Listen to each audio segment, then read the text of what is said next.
Assalamualaikum warahmatullahi wabarakatuh. Perkenalkan, nama saya Clareka Putri dengan NIM C1C023040. Di sini saya akan menjelaskan materi tentang skala pengukuran dan pengukuran variabel pada metodologi penelitian. Kita masuk ke materi pertama, yaitu skala pengukuran. Apa sih skala pengukuran itu? Skala pengukuran itu adalah sebuah acuan yang digunakan untuk menentukan panjang pendeknya interval yang ada dalam satuan alat ukur. Dengan menggunakan metode skala pengukuran, maka alat ukur yang digunakan akan menghasilkan data kuantitatif. Setelah proses pengukuran yang menghasilkan data kuantitatif tadi, yang berupa angka-angka tersebut, barulah kemudian ditentukan analisis statistik yang cocok untuk digunakan. Nah, di sini ada jenis-jenis skala pengukuran. Yang pertama, skala nominal. Skala nominal merupakan skala yang paling lemah atau rendah di antara skala pengukuran yang ada. Hanya bisa membedakan benda atau peristiwa yang satu dengan yang lainnya berdasarkan nama atau predikat. Skala pengukuran nominal digunakan untuk mengklasifikasi objek, individual, atau kelompok dalam bentuk kategori. Nah, yang kedua ada skala ordinal. Skala ordinal ini muncul saat melakukan pengukuran peringkat.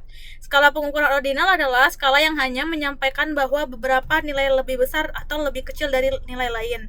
Hal ini karena dalam skala ordinal, lambang-lambang bilangan hasil pengukuran selain menunjukkan perbedaan juga menunjukkan urutan atau tingkat objek yang diukur menurut karakteristik tertentu. Yang ketiga ada skala interval. Skala interval berupa adanya interval yang tetap. Dengan demikian, skala interval adalah memiliki nilai intrinsik, sudah memiliki jarak, tetapi jarak tersebut belum merupakan kelipatan. Skala interval tidak memiliki nilai nol mutlak. Skala interval ini sudah benar-benar angka dan kita sudah dapat menerapkannya semua operasi matematika serta peralatan statistik, kecuali yang berdasarkan pada rasio seperti koefisien variasi. Yang terakhir ada skala rasio. Skala rasio ini bisa disebut juga skala perbandingan, yaitu skala yang paling sering ditemui dalam ilmu fisika. Pada skala rasio, nilai numeriknya dapat diubah, misalnya dari inci ke sentimeter, dengan menggunakan konstanta. Skala rasio juga memiliki nol mutlak. Semua jenis ukuran statistik dapat diterapkan pada skala rasio, dan hanya dengan skala ini kita dapat melakukan transformasi data dengan benar. Contoh skala rasio dalam ilmu statistik adalah panjang, berat, resistansi listrik, densitas, gaya, dan elastisitas. Kemudian ada pengukuran variabel. Variabel adalah suatu yang bervariasi atau yang dapat berubah. Dalam suatu penelitian akan ada variabel yang akan diukur. Menurut Nilda 2021, variabel penelitian adalah suatu atribut, nilai, atau sifat dari objek penelitian atau individu atau kegiatan yang memiliki variasi tertentu antara satu objek dengan objek lainnya. Umumnya, variabel penelitian akan ditentukan oleh seorang peneliti untuk dipelajari dan digali informasi dari objek tertentu yang kemudian ditarik kesimpulannya. Nah, jenis variabel di sini ada 5.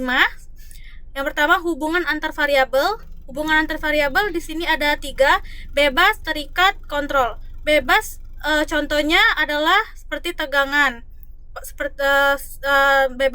Variabel bebas adalah tegangan seperti pada contoh sebelumnya. Variabel bebas ini yaitu penyebab adanya perubahan pada variabel lainnya. Yang kedua itu terikat. Jenis variabel ini dipengaruhi oleh adanya perubahan variabel bebas. Yang ketiga, kontrol, yaitu jenis variabel yang dapat dikendalikan atau dikontrol oleh peneliti. Nah, berdasarkan sifat variabel ada 2, yaitu variabel statis dan dinamis. Statis merupakan jenis variabel yang dapat berubah-ubah nilainya. Yang kedua ada variabel dinamis, merupakan kebalikan dari statis, di mana nilai atau keadaannya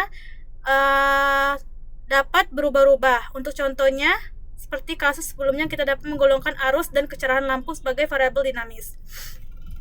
Yang ketiga, urgensi faktual. Ada 2 variabel, yaitu variabel konseptual dan faktual.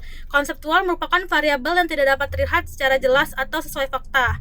Contohnya motivasi, minat, bakat, dan kerja. Yang kedua, variabel faktual, yaitu variabel yang dapat terlihat nyata secara jelas. Contohnya tegangan arus, gen, usia, dan lain sebagainya. Kemudian berdasarkan skala pengukurannya tadi, nominal, ordinal, interval, dan rasio. Yang terakhir ada berdasarkan penampilan waktu pengukuran. Ada 2 variabel, yaitu maksimalis dan tipikalis. Maksimalis adalah variabel yang dalam proses pengumpulan data terdapat dorongan kepada responden. Contohnya kreativitas, bakat, dan prestasi. Variabel tipikalis merupakan jenis variabel yang dalam proses pengumpulan datanya tidak disertai dorongan. Contohnya, minat, kepribadian, sikap terhadap hal tertentu.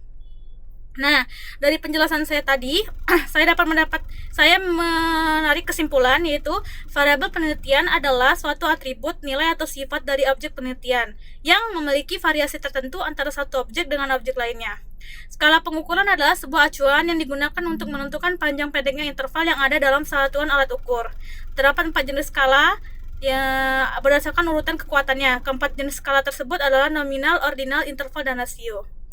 Sekian penjelasan dari materi saya kali ini. Kurang dan lebihnya saya mohon maaf. Saya ucapkan terima kasih.